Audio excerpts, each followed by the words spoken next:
तो नाही तर उद्याच्याला आज संध्याकाळी म्हणतोय कट रचून घ्यायची.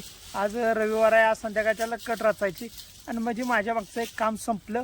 म्हणजे मी एक नाम केशव धंदा माझ्या शेळ्यांच्या पाठीमागे फिरायला मी मोकळा झालो.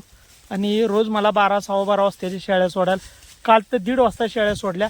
काल तर त्यांच्या पोटातनी काहीच खायला नव्हतं. काल लई दिवस वाईट गेला माझा.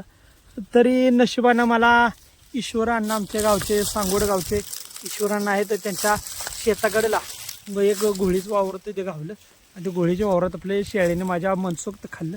आणि आता इथं बरेच दिवसात या साईडला आलो तर इथं एक घोळ गावली पैसे इसकडले मग खाते ते म्हणून मी बसलोय मित्रांनो. आणि तुम्ही बघत असलेला तर माझा एक डोळा लाल दिसत असेल. या डोळ्याला कडबार असताना माझ्या डोळ्याला काटकी टुचल्या त्यामुळे माझा डोळा झाला लाल.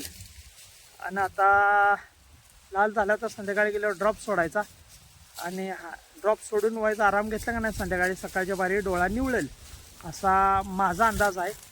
पण तरीही बघू आता. जर हा रामकृष्ण हरी माऊली जेव्हा मराठी व्लॉगच्या एका नवीन व्हिडिओमध्ये मित्रांनो आपलं सर्वांचं स्वागत आहे.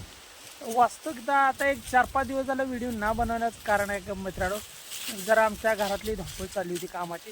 खूप अशी वाढत माझ्या पाठीमागं होती आणि आमच्या शेतात सगळ्यांची वैरण आणली होती. फक्त माझंच एकट्याचा शाळावरचा कडबा राहण्यात राहिला होता.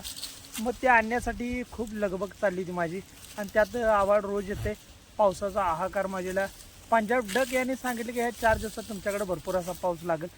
त्या भ्यानं आमच्या घरातल्या माणसांनी नुसतीच माझ्या मागं बरं आम्ही बघितलं तर घरात आमच्या मी माझा मुलगा आणि माझी बायको आम्ही असं मिळून 4 माणसं.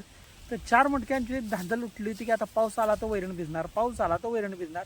म्हणून पाऊस याच्या अगोदर वैरण आणून मी पोटमाळा तयार करून वैरण रचल्या आणि रचून ठेवल्या. आता फक्त कट राहिलं तेवढी रचायची.